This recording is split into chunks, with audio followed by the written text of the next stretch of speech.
Ito po, this is my second time to stand here in front of you. Kasi matagal na po ako nawala sa Panginoon, pero thanks God because sabi nga ng Panginoon, He will never leave us nor forsake us. Before you enter to a relationship, you have many plans in life of what family would you have. You dream that your family must be a role model to others. Your children will be successful, and you dream that you will be together with your partner forever. Do you agree with me? Yes.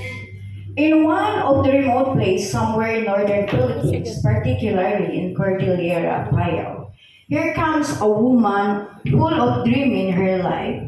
She did everything in order to achieve her dream. She became a professional. She studied very well, so she finished her studies. In fact, she is one of the outstanding students in their school.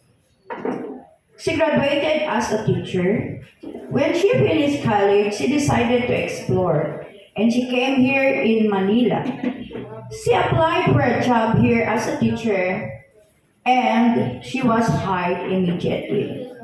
While she was teaching in one of the prestigious school here in Manila, that is in the Montessori, integrated Montessori, she began supporting her three nephews and even her family.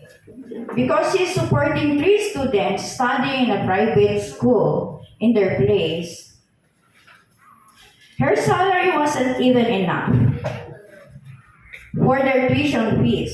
So after time in school, she also having extra income from her tutorials. To cut off this story short, these nephews graduated and have their own jobs already. One of them is a great soldier right now.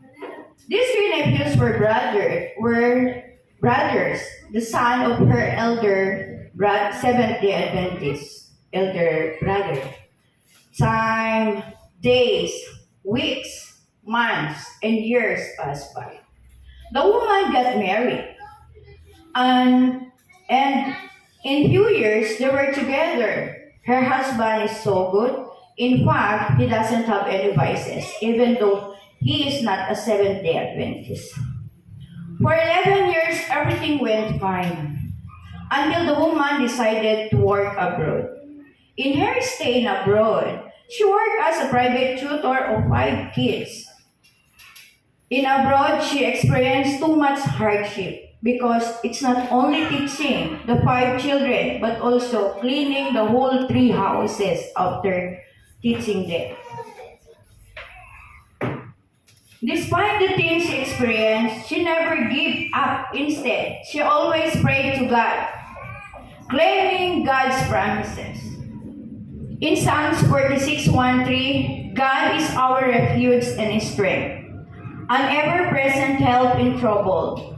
Therefore, we will not fear, though the earth give way and the mountains fall into the heart of the sea. This woman always prayed to God. After 2 years, she came back here in the Philippines. She found out that her husband had an affair to other woman. She cried a lot because she knew her dreams for her family will vanish. She also knew that all the money she sent to her husband were used in paying women and also used in illegal drugs. As an OFW who worked hard in abroad for your family, what do you feel? Of course, you know the answer. While living in her husband, after 2 months, she got pregnant. This was the very painful moment in her life. Why? Because during her pregnancy, she suffered a lot from the hands of her husband. There was the time she cooked for her husband, and when she asked him to eat, "I'm full. Why you didn't eat with the kids?" "I don't care," he said.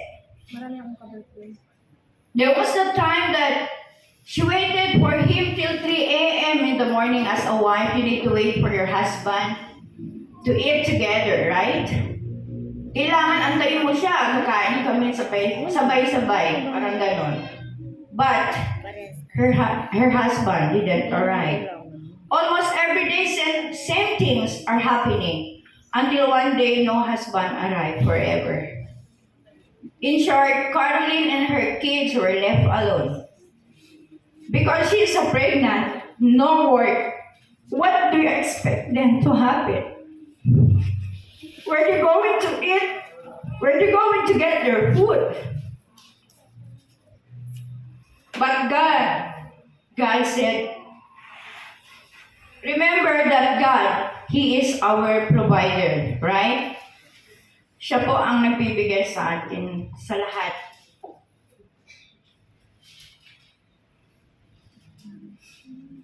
One day, Caroline was lost in her mind. She thought it could be better to die by killing her children and herself. Why she thought that way? Because they don't eat anything. They don't have anything to buy for their food. No meal for the baby. No food to cook. Maybe a question at the back of your mind. Where are those people she helped? No one remembers her when she was the one who suffered. No one remembers her when she and her kids doesn't have anything to eat. Why? Because they had a good life already. So they don't dare to think of what that woman did to their lives. Time came. She was so depressed. She did not know what to do. She picked up a knife and planning to kill the elder son. When suddenly a heavy thing dropped in front of her.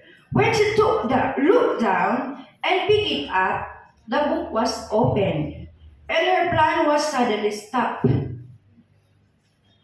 Why? Because as she picked up the book, she saw Deuteronomy 31:6. Is how great is the Lord is. He is making a miracle out of kung ano ang problema mo sa buhay. Hindi ka niya pinababayaan. Deuteronomy 31:6, it says there, be strong and courageous. Do not be afraid or terrified. For the Lord your God goes with you. He will never leave you nor forsake you.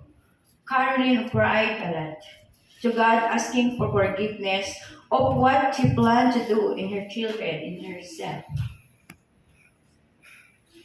Brothers and sisters, the woman in the story is no other than the woman speaking in front of you. All this in this very special day. Before I will end this story of my life, I would like to leave you this saying. Strength doesn't come from what you can do, but it comes from the overcoming the things you once thought you couldn't. Parang hindi mo na kaya. Pero doon pala tayo kukuha ng ating kalakasan. Through the help of our Heavenly Father, in Him, there's nothing impossible. He never leave us nor forsake us. To God be the glory. Amen.